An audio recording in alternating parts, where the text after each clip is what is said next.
Bem, então vamos ao primeiro tema de hoje. O ex-presidente Jair Bolsonaro disse que vai recorrer da decisão que o deixou inelegível até 2030. Por 5 votos a 2, o Tribunal Superior Eleitoral entendeu que Bolsonaro cometeu abuso de poder político e uso indevido dos meios de comunicação. A reportagem é do Pedro Teixeira. O voto que tornou Bolsonaro inelegível veio da ministra Carmen Lúcia. Para ela, o ex-presidente atacou a democracia durante a reunião com embaixadores em julho do ano passado. E a crítica faz parte. O que não se pode é um servidor público, no espaço público, no equipamento público, fazer achaques contra ministros do Supremo como se não estivesse atingindo a própria instituição, e não há democracia sem poder judiciário independente. Logo depois foi a vez do ministro Nunes Marques. Indicado por Bolsonaro, ele votou contra a inelegibilidade. Não está em julgamento simpatia política por qualquer dos contendores do processo eleitoral ocorrido em 2022. Porquanto não identifico conduta atribuída a ele que justifique a aplicação das graves sanções previstas no artigo 22, inciso 14 da Lei Complementar 64 de 90. Na sequência, o ministro Alexandre de Moraes votou para que Bolsonaro ficasse impedido de disputar eleições por 8 anos. Classificou de mentirosas as falas do ex-presidente no encontro com os representantes estrangeiros. Não são opiniões possíveis, são mentiras, são notícias fraudulentas, entre aspas ainda. Não é um sistema confiável porque ele é inauditável. É impossível fazer uma auditoria em eleições aqui no Brasil. Mentira! O voto de Moraes foi o último. Por 5 votos a 2, o Tribunal Superior Eleitoral tornou Bolsonaro inelegível até 2030 por abuso de poder político e uso indevido dos meios de comunicação. No processo, o TSE ainda anexou a minuta de teor golpista que foi encontrada na residência do ex-ministro da Justiça, Anderson Torres. Bolsonaro cumpria a agenda de eventos e entrevistas pelo PL em Minas quando soube da decisão. O ex-presidente voltou a dizer que o TSE mudou a jurisprudência para condená-lo. Eu lembro que a chapa Dilma Temer foi arquivada em 2017, exatamente porque outras provas, como por exemplo, Caixa 2 e depoimentos de delatores para a questão da Lava Jato, não foram aceitas naquele processo. E o meu modificou a jurisprudência e me julgaram pelo conjunto da obra. Vamos à análise do julgamento em si. E eu vou começar com o nosso diretor editorial em Brasília, Daniel, para a gente analisar em si os votos e trazer aqui uma proposta mais reflexiva. Eu vou destacar aqui, por exemplo, o voto da ministra Carmen Lúcia, quando ela coloca: não há democracia sem poder judiciário independente. Aí trago também Alexandre de Moraes. A resposta que a Justiça Eleitoral dará confirmará nossa fé na democracia. E aí também trago a reação de Bolsonaro. Se em 2018 tomei uma facada pela frente, hoje a democracia leva uma punhalada pelas costas. Mais do que Bolsonaro, Daniel, hoje era a democracia que estava na berlinda? Olha, Carol, Bolsonaro, sem dúvida nenhuma, tensionou os poderes, a convivência harmônica entre as instituições e a própria democracia, de certa forma. A democracia, como a gente estava dizendo ontem aqui por conta de declarações do presidente Lula, não é um conceito relativo. Democracia envolve respeito entre os poderes, convivência institucional harmoniosa, imprensa livre, integridade no direito às manifestações. E é preciso ver até que ponto isso esteve em xeque no Brasil, no nosso contexto. Não há aqui no Brasil nenhum temor de que haja uma censura expressa à imprensa, mas a livre manifestação e a livre atuação de jornalistas no contexto político, aqui em Brasília, por exemplo, durante muito tempo, os jornalistas foram alvos, sim, em manifestações políticas na esplanada dos ministérios. Esse tipo de ameaça, inclusive física, não deixa de ser uma ameaça à democracia. a livre manifestação não deixa de ser, quando ocorre uma ameaça, não deixa de ser uma ameaça à própria democracia. E é isso, esse tensionamento excessivo que está na cartilha internacional da direita mais populista é que esteve, de certa forma, em julgamento. A questão era se, como disse a defesa em algum momento do julgamento, se o que estava em jogo era o ferimento das regras eleitorais pela reunião do dia 18 de julho, com os embaixadores estrangeiros, ou se estava em jogo algo maior, o bolsonarismo, as regras democráticas, a convivência institucional. É isso que vai ser sempre uma discussão muito rica e uma discussão com defensores para todos os gostos. Yurita, vamos lá, o tom desses votos, e aqui mais uma vez destaco os ministros do Supremo Tribunal Federal, a ministra Carmen Lúcia, o ministro Alexandre de Moraes.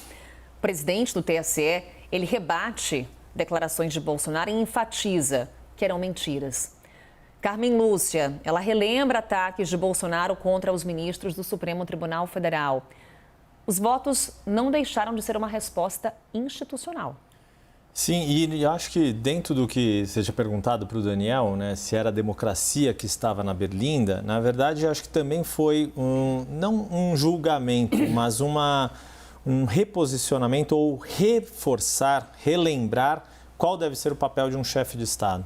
Porque se tratou disso, de uma reunião comandada por um chefe de Estado, não só o chefe do governo de momento, mas o chefe do Estado brasileiro, perante representações diplomáticas de dezenas de países, fazendo uma série de ataques ao seu próprio país, ao próprio sistema que o elegeu 4 anos antes, em 2018, e de uma forma completamente inadequada para a liturgia do cargo de presidente da República.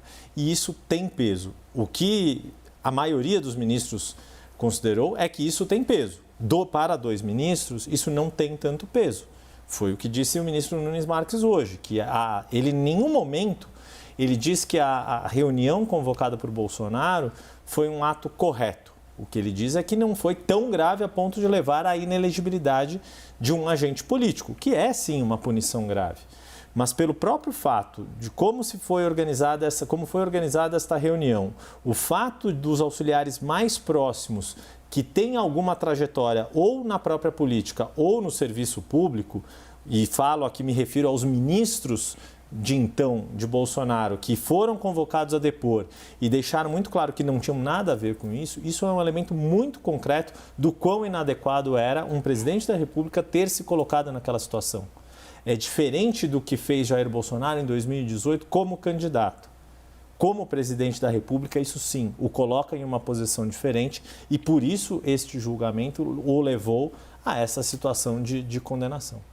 Antes de passar para o Renato, Lorival, até aproveitar aqui que a gente está falando do Brasil, mas eu te pergunto se é possível traçar um paralelo com a realidade de outros países nas quais as instituições têm que mostrar a sua força. Qual que é o poder dessa resposta institucional?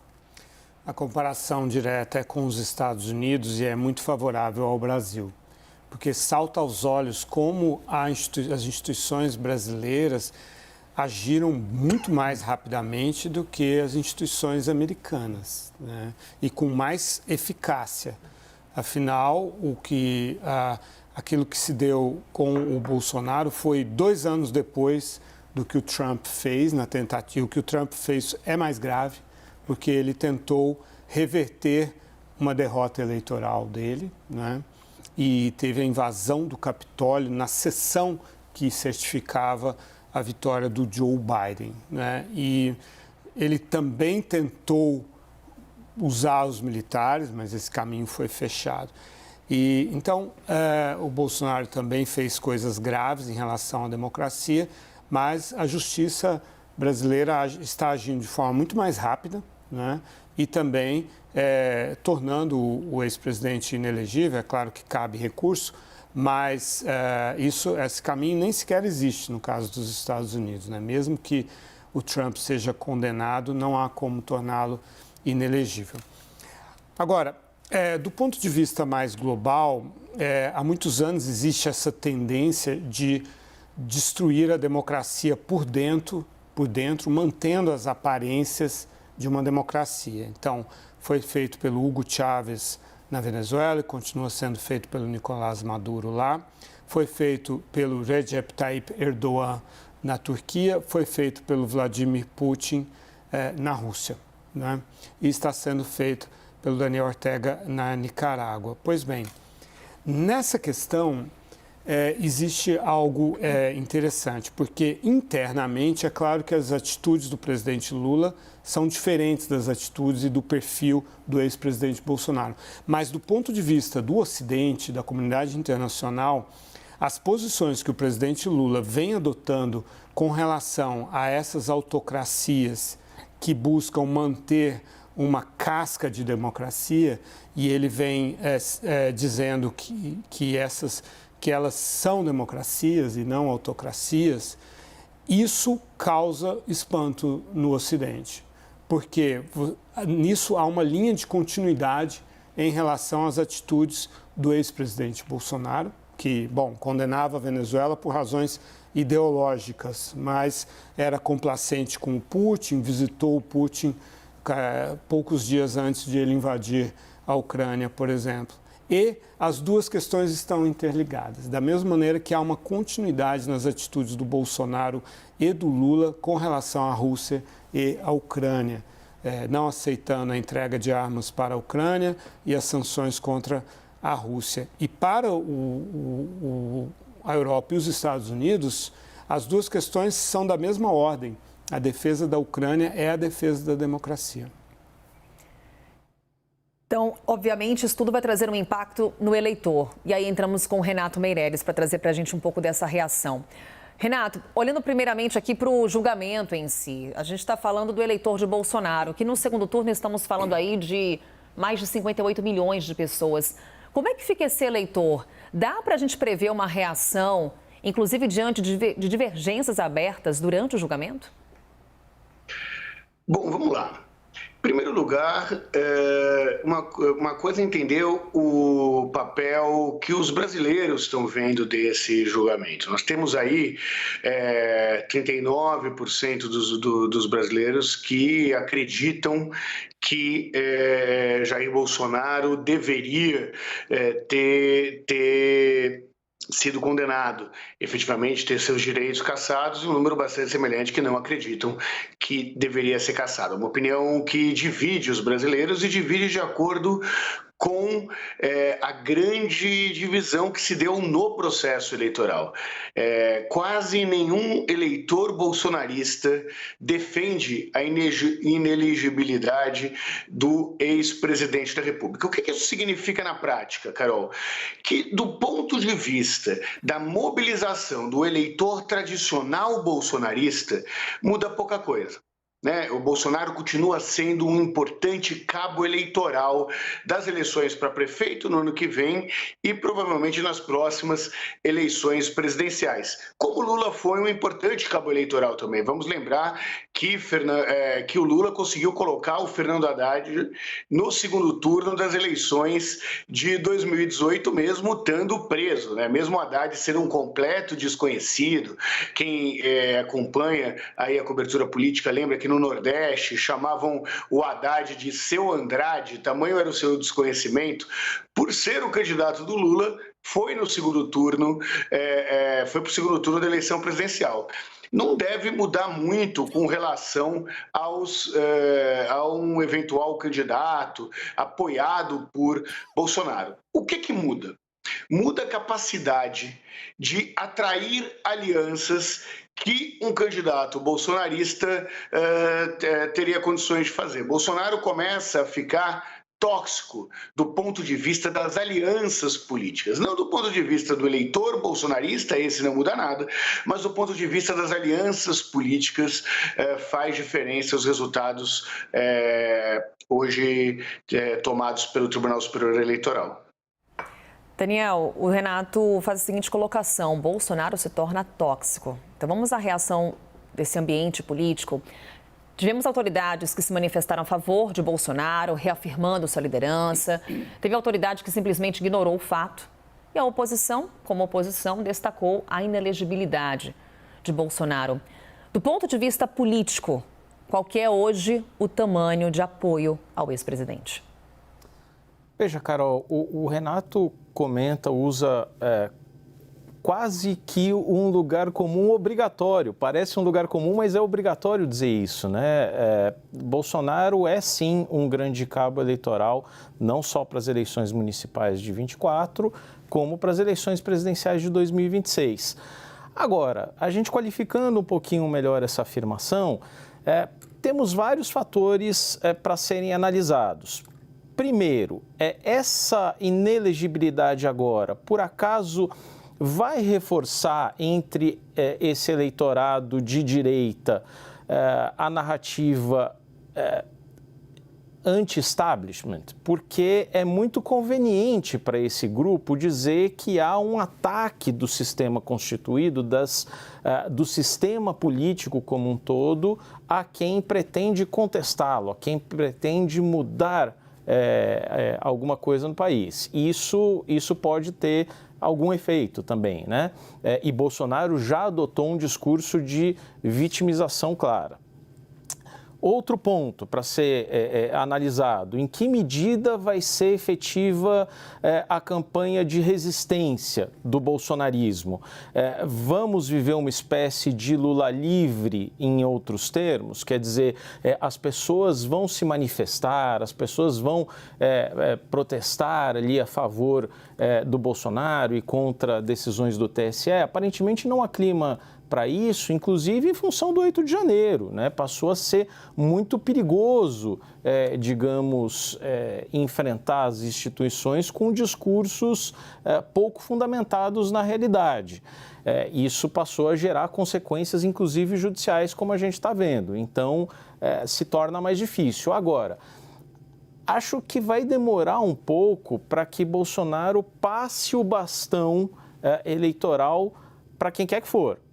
Tarcísio de Freitas, Romeu Zema, talvez até a própria esposa Michele, porque no momento em que ele faz essa transferência, ele deixa de ter ali as cartas do jogo, ele deixa de ser o comandante dessa operação ali da oposição, que vai ser quem escolhe, quem tem a capacidade de aglutinar essa oposição para indicar quem que vai ser seu herdeiro político. Então, me parece muito mais provável que o Bolsonaro arraste o maior tempo possível até as proximidades, até a antessala da eleição de 2026, para quem que ele vai transferir esse espólio eleitoral. Só uma coisa, Carol, complementando o Daniel, se você me permite, acho que tem duas informações que devem ser levadas em consideração aí. A primeira é fazendo um resgate da onde veio o primeiro eleitor bolsonarista pós-facada em 2018. Logo após a facada, o eleitor que migrou para o Bolsonaro, e a gente estava com uma série de trackings sendo realizados em 2018, não foi o eleitor de outras candidaturas. Foi exatamente o eleitor anti-establishment, o eleitor que votava no Lula e não votava em Fernando Haddad. Como assim? Eles achavam que o Lula estava preso porque o sistema não gostaria de permitir que o Lula voltasse à presidência da República. Quando o Bolsonaro levou a facada, a impressão que ficou para esse eleitor era um eleitor que era de que se tentaram matar o homem é porque ele está incomodando o sistema. Qual é a diferença hoje? A diferença é que esse eleitor antissistema já é um eleitor bolsonarista, então ele não volta para Jair Bolsonaro. A outra questão importante é o perfil da opinião do eleitor nem-nem, aquele eleitor que não apoiou nem Lula nem Bolsonaro na última eleição presidencial. E entre esses eleitores, 1/3 defende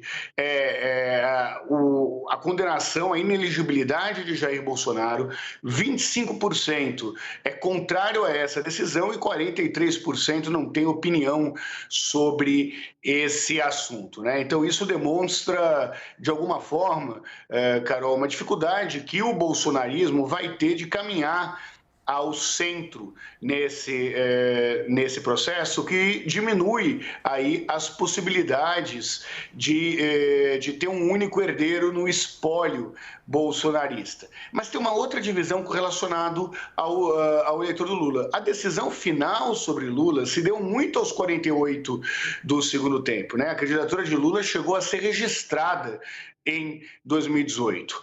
O processo de inelegibilidade começou bem antes com Jair Bolsonaro, e isso vai fazer bastante diferença aí, já que o tempo de hoje até as próximas eleições presidenciais é maior do que foi o enfrentado pelo ex e atual presidente Lula.